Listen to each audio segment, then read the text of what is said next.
Welcome to digital GK classes. तो देखिए, हिंदी की जो पेडागॉजी है उसका 15 क्वेश्चंस आज मैं आपको कराऊंगी। कल मैंने पद्यांश कराया था, कल वाली क्लास जिसने नहीं देखा है वो जरूर देखिएगा।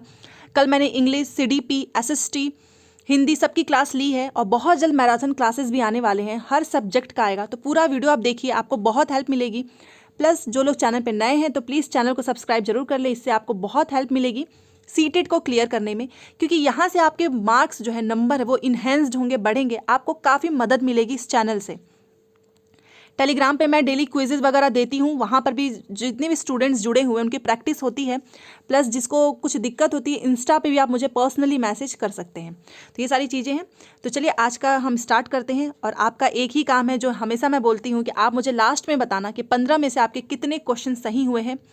ये ऑनलाइन एग्ज़ाम का है। मैं कोई भी ऑफलाइन एग्ज़ाम की प्रैक्टिस नहीं कराऊंगी, वो मैं पहले करा चुकी हूँ। अब हमेशा मैं आपको ऑनलाइन ही कराऊंगी। और पेपर भी बता देती हूँ, 31 दिसंबर का ये पेपर है, जो कि काफ़ी अच्छे लेवल में इसमें क्वेश्चंस पूछे हुए हैं। तो चलिए स्टार्ट करते हैं। देखिए, सबसे पहले क्वेश्चंस को पढ़ना है। मानव मस्तिष्क में सार्वभौमिक व्याकरण नियमों के एक समूह के रूप में होती है, यह विचार किसने प्रतिपादित किया है? तो अगर आपने ये पढ़ा होगा ये नियम, तो आप आराम से बोल दो, इसका आंसर दे दोगे, नॉम चॉम्स्की। ये हिंदी में भी क्वेश्चंस पूछते हैं, वाइगोस्की, स्कीनर, पियाजे, ये सारे हिंदी में भी पूछते हैं। तो याद रखिएगा हमेशा, मानव मस्तिष्क में सार्वभौमिक व्याकरण नियमों के एक समूह के रूप में होता है, ये बताया है नॉम चॉम्स्की ने। अगला क्वेश्चन हम देखते हैं अपना 7।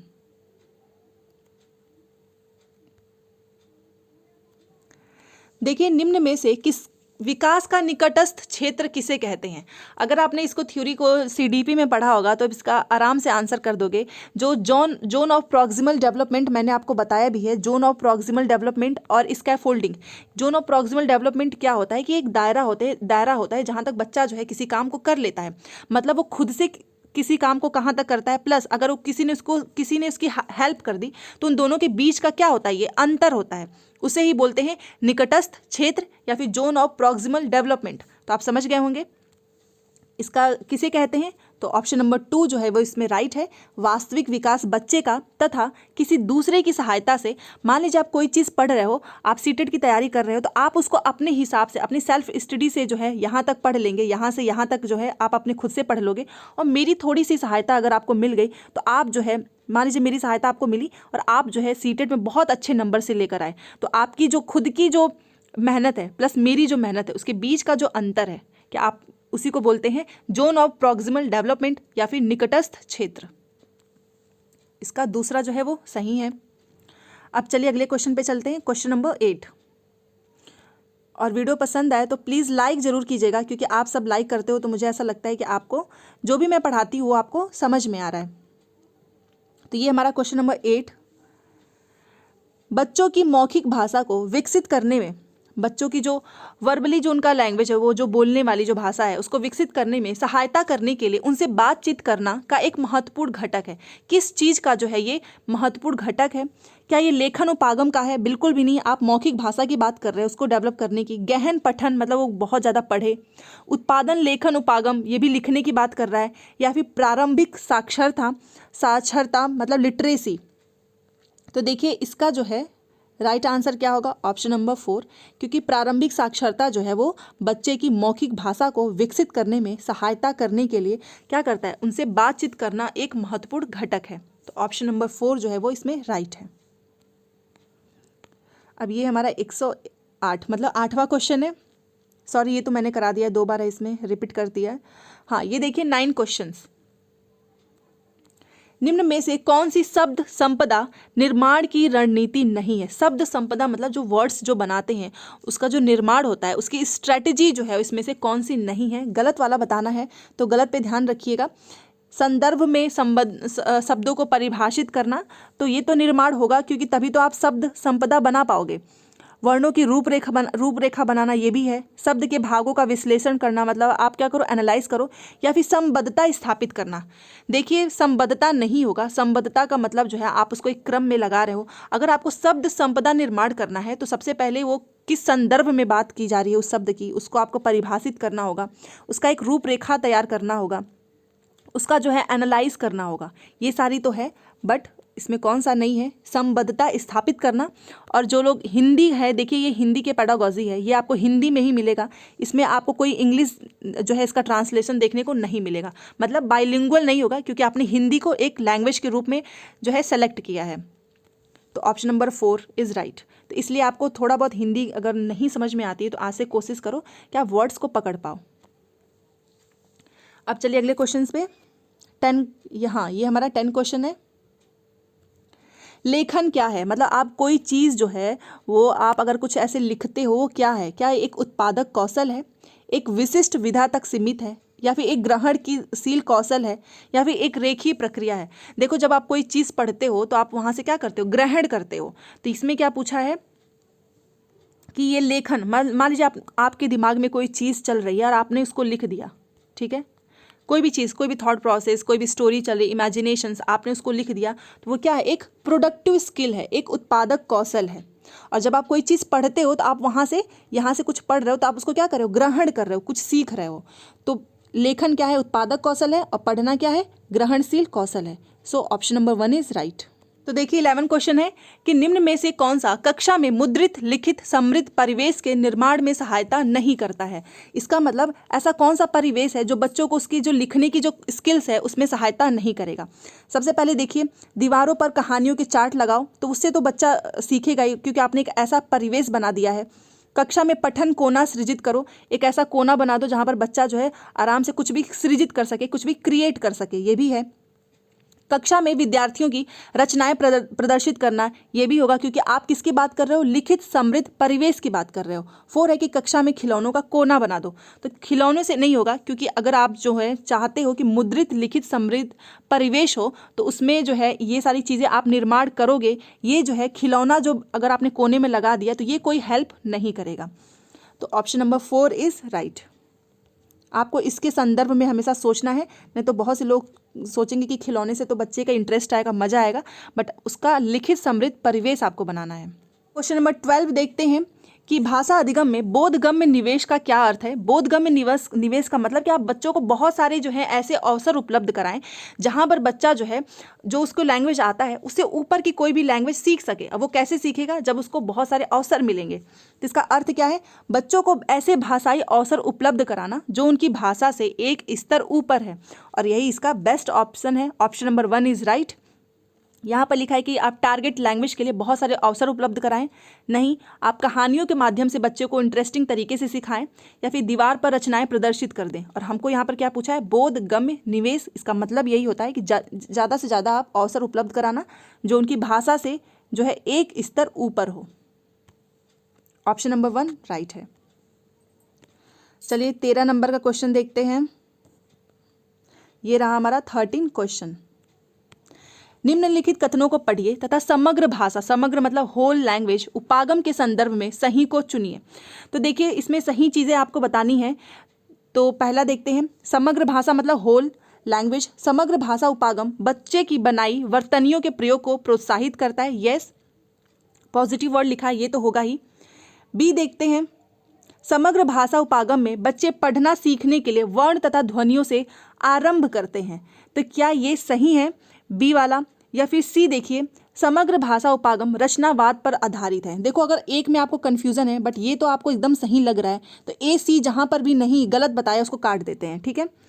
यहाँ पर देखिए सी गलत है, इसको काट देते हैं। यहाँ पर देखिए ए तथा सी सही है, बट यहाँ पर देखिए ए तथा सी तो सही है बट बी गलत है। यहाँ पर देखिए बी तथा सी, ऑप्शन नंबर 2 जो है इसमें राइट होगा। क्यों? क्योंकि देखिए समग्र भाषा से क्या होता है कि बच्चे की जो खुद की बनाई हुई वर्तनियाँ होती हैं उसको अगर यूज करेगा तो आपको क्या करना है? उसको प्रोत्साहित करना है।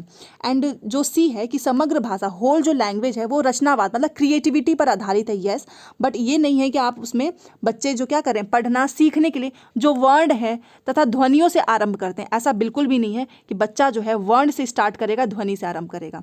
इसलिए ये गलत है। ए एंड सी जो है इसमें सही है। तो ए और सी वाला कौन सा है? ए तथा सी सही है तथा बी गलत है। अगला क्वेश्चन 100 जो 40 नंबर का है वो देखते हैं। 40 नंबर का क्वेश्चन है कि एक पठन सामग्री को बारीकी से पढ़ने का क्या अर्थ है। एक पठन सामग्री है, उसको बहुत ध्यान से पढ़ रहा है, इसका मतलब क्या चीज़ ढूंढ रहा है, क्यों पढ़ रहा है इतने बारीकी से, इसका क्या मतलब हो सकता है। अगर आप कोई चीज़ बहुत ध्यान से पढ़ो, आप खुद सोचो कि इसका मतलब क्या करो, या तो उसका कुछ शीर्षक आपको फाइंड करना होगा, कोई चीज़ स्पेसिफिक चीज़ आपको ढूंढनी होगी, तभी आप बारीकी से पढ़ोगे। मज़े के लिए पढ़ना है तो आप बारीकी से नहीं पढ़ोगे, ठीक है। तो पठन सामग्री को बारीकी से पढ़ने का एक ही मतलब होता है कि आप कोई भी विशिष्ट सूचना जो है, इंफॉर्मेशन जो है, स्पेसिफिक इंफॉर्मेशंस को फाइंड कर रहे हो, इस विशिष्ट सूचना ढूंढना। Option number 3 is right. अब हम चलते हैं अपने 15 नंबर के क्वेश्चंस पे। निम्नलिखित में से कौन सा शिक्षार्थियों के उच्चारण मतलब प्रोनंसिएशन तथा शब्द संपदा जो वर्ड्स जो निर्माण करते हैं उसमें सहायता करता है। इसमें से बताइए, प्रोनंसिएशन तथा शब्द संपदा निर्माण में सहायता करता है तो वो क्या होता है। मौन पठन मतलब साइलेंट जो रीडिंग होती है, बिल्कुल भी नहीं। प्रोनंसिएशन के लिए बच्चा जो है अपने खुद के अलाउड करेगा।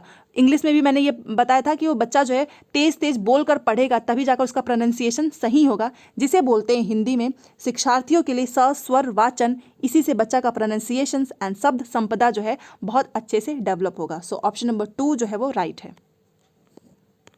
16 क्वेश्चंस पे चलते हैं। किसके द्वारा प्रस्तावित किया गया कि बच्चे जो हैं भाषा सीखने के लिए अनुकूलन तथा समायोजन का प्रयोग करता है। मुझे तो ऐसा लग रहा है कि ये जो इंग्लिश लैंग्वेज है उसी को हिंदी में ट्रांसलेट कर दिया है, क्योंकि कल मैंने जो है इंग्लिश की जो क्लास ली थी सेम उसमें भी यही क्वेश्चंस पूछा था कि अनुकूलन तथा समायोजन का प्रयोग जो है बच्चे भाषा सीखने के लिए करते हैं। इसको किसने प्रस्तावित किया है, और ये है जीन पियाजे। जिसने इंग्लिश की क्लास देखी थी वो आराम से कर लेंगे। अनुकूलन का मतलब, समायोजन का मतलब एडॉप्टेशंस, समायोजन मतलब आप कोई चीज़ एकोमोडेट कर रहे हो, मॉडिफाई कर रहे हो, और इसकी बात किसने किया है, जीन पियाजे ने किया है। Option number 3 is right. चलते हैं अब 17 क्वेश्चंस पे। तो ये देखिए 17 नंबर का क्वेश्चन है, कक्षा 1 का कबीर शांति शब्द सुनकर, मतलब एक कक्षा 1 में जो एक लड़का पढ़ता है कबीर, उसने शांति शब्द सुनकर फांति, डांति, मानती जैसे निरर्थक शब्द बोलकर मजे लेता है। मतलब शांति का क्या, कुछ कभी कभी होता है ना क्लास में एक नाम का हम बहुत से ऐसे मजे लेने के लिए बोलने लगते हैं, तो उसने बना दिया फांति, डांति, मानती, और वो बोलकर मजे ले रहा है। तो ये क्या प्रदर्शित कर रहा है, उसने ये चीज़ें जो बोली हैं वो क्या चीज़ जो है वो इसको प्रदर्शित कर रहा है, वही पूछ रहा है। तो देखिए उसने गलत संकल्पना विकसित कर ली है, बिल्कुल भी नहीं, क्योंकि वो तो मजे ले रहा है, तो गलत कॉन्सेप्ट तो उसने डेवलप किया नहीं है। दूसरा, वह ध्वन्यात्मक जागरूकता विकसित कर रहा है। या फिर तीसरा, उसे इस तथ्य को भूलने तथा दोबारा से सही याद करने की आवश्यकता है, बिल्कुल भी नहीं, वो नाम के मजे ले रहा है, यहाँ पर याद करने की जरूरत कहाँ से आ गई। उसे स्वयं को सुधारने के लिए और अधिक अभ्यास की आवश्यकता है, क्योंकि वो गलत बोल रहा है, बिल्कुल भी नहीं, वो मजे ले रहा है। और वो क्यों मजे ले रहा है, क्योंकि वह ध्वन्यात्मक जागरूकता विकसित कर रहा है। इसका मतलब यही हो सकता है कि एक वर्ड से जो शांति है उससे फांति भी हो सकता है। मतलब आप सुनिए, ये सिमिलर वर्ड्स हैं, राइमिंग वर्ड इसको बोलते हैं, ठीक है, कि शांति हो गया, फांति हो गया, डांति, मानती। इसका मतलब वो ध्वन्यात्मक जागरूकता जो है वो विकसित कर रहा है कि जो इनकी ध्वनियां हैं वो सिमिलर ही हैं। अगर इसको प्रोनाउंशिएट करें तो इनका सबका जो एक साउंड जो निकल रहा है वो सेम है, वो इसको विकसित कर रहा है। तो ऑप्शन नंबर 2 इज राइट। तो हमारा 17 क्वेश्चन भी हो गया। अब चलते हैं 18 क्वेश्चन पे। ये देखिए 18, कक्षा में दिए गए कार्य के रूप में कक्षा 3 का गीत कुछ व्याकरणिक त्रुटियों के साथ वाक्य लिखता है। मतलब कक्षा 3 का जो गीत है वो कुछ ग्रामर मिस्टेक्स के साथ वाक्य लिखता है। तो निम्नलिखित में से कौन सी प्रक्रिया शिक्षक के द्वारा प्रयोग की जा सकती है। अगर उसने कुछ ग्रामेटिकल मिस्टेक्स किया है तो टीचर क्या करेगा, ये पूछ रहा है सिंपली।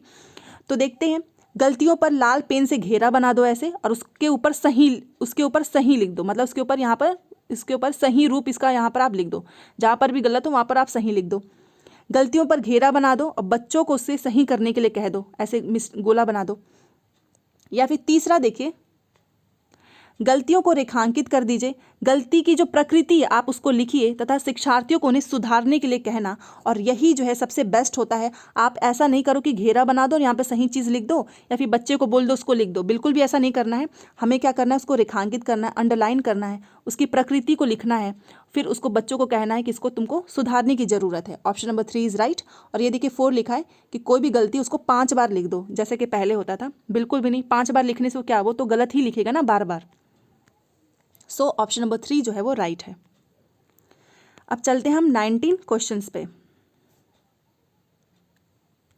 माध्यम की भाषा में, मतलब जो मीडियम होता है उसकी भाषा में निपुणता विकसित करने के लिए, मतलब आप बहुत निपुण हो जाओ, बहुत अच्छे से सीख जाओ, उसके लिए घर की भाषा का प्रयोग क्या करता है।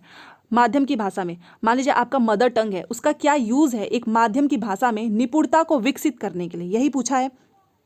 लक्ष्य भाषा को सीखने में ये बाधक है, मतलब हिंड्रेंस है, बिल्कुल भी नहीं, बाधक नहीं होता है कभी भी मदर टंग। दोनों भाषाओं में मुश्किलें पैदा करता है, बिल्कुल भी नहीं। एक प्रभावकारी रणनीति सिद्ध हो सकती है, या फिर किसी भी कीमत पर बचना चाहिए, मतलब आपको ये चीज़ बिल्कुल भी नहीं करनी है। तो तीनों की तीनों गलत हैं। इसका सबसे बेस्ट ऑप्शन है ऑप्शन नंबर 3 कि ये जो है, अगर आप जो है अपना घर की भाषा का यूज करके कोई दूसरा टारगेट लैंग्वेज सिखाते हो तो ये बहुत इफेक्टिव स्ट्रेटजी है किसी भी लैंग्वेज को सिखाने में। Option number 3 is right. और ये है आज का हमारा लास्ट क्वेश्चन, और आप मुझे बताइएगा कि आपके कितने सही हुए हैं। और चैनल पे नए हैं तो प्लीज़ लाइक ज़रूर कीजिएगा और शेयर ज़रूर करना, क्योंकि मैं चाहती हूँ कि आप जो है जितने भी आपके दोस्त हैं जिन्हें भी दिक्कत आ रही है उन्हें भी इससे मदद मिले। और सब्सक्राइब कर लेंगे तो आप मेरे साथ जुड़े रहेंगे इस चैनल पर। भाषा का व्याकरण कब सबसे अच्छा सीखा जा सकता है, मतलब जो लैंग्वेज है उसका ग्रामर कब जो है सबसे अच्छा सीखने का टाइम है, यही पूछ रहा है। ये देखिए, पठन सामग्री तथा संरचनाओं की पहचान को एकीकृत करके, या फिर व्याकरणिक संकल्पनाएं, मतलब जो ग्रामर्स के कॉन्सेप्ट है उसका आप अलग से उन बच्चों को क्या करो, अभ्यास करा दो। अलग से कुछ भी नहीं होता है, आपको सबको क्या करना है, एक साथ करके सिखाना है। कंठस्थ करा दो, जो भी व्याकरण के कॉन्सेप्ट रूल्स हैं उसको आप क्या कराओ, बच्चों को एकदम रट्टा मरवा दो। या फिर 4 संरचनात्मक उपागम को अपनाकर। संरचनात्मक उपागम से कुछ नहीं होगा, क्योंकि इसमें आप क्या करते हो, असेसमेंट करते हो, और यहाँ पर क्या हो रहा है, बच्चे को ग्रामर सिखाने की बात हो रही है। तो सबसे बेस्ट क्या है इसका मैं आपको बताती हूँ। मान लीजिए बच्चों को आप कोई स्टोरी समझा रहे हो, पढ़ा रहे हो, तो पठन सामग्री उसी बीच में आप बच्चों को क्या करो, बीच बीच में ग्रामर्स को भी सिखा दो तथा संरचनाओं की भी पहचान करा दो। मतलब आप सबको इंटीग्रेट करके पढ़ाओ। अलग से आप पढ़ाओगे तो बच्चा नहीं सीखेगा। मान लीजिए आप कोई चीज़ पढ़ा रहे हो, फॉर एग्जाम्पल वहाँ पर दिन आ गया, तो दिन का आप बच्चों को बता सकते हो कि दिन का जो विलोम क्या होता है, रात होगा। ऐसे ही कोई चीज़ आ रही है, संज्ञा सर्वनाम आ रहा है, कोई नाम आ रहा है, तो वहाँ पर आप बच्चों को बता सकते हो कि देखो ये राम क्या है, संज्ञा है। तो बीच बीच में अगर आप ग्रामर पढ़ा रहे हो तो उसमें बच्चे को मज़ा भी आएगा, प्लस संरचनाओं की पहचान भी होगी, जो कि इंटीग्रेट मतलब एकीकृत करके ही आप बच्चों को भाषा के व्याकरण जो है सबसे अच्छा सिखा सकते हैं। So option number 1 right. तो ये थी आज की क्लास, और स्कोर ज़रूर बताना आप। और जो भी आगे क्लासेस होंगी तो चैनल पे प्लेलिस्ट बनी हुई है, या फिर आप टेलीग्राम पे जुड़ जाएंगे तो सारी क्लासेस आपको बहुत आराम से मिल जाएगा, जो कि आपको एग्जाम्स, सीटेट के एग्जाम्स को क्रैक करने में बहुत हेल्प करेगा। तो वीडियो पसंद आएगा तो जो मैंने आपसे कहा कि ज़रूर शेयर कीजिएगा। Thanks for watching.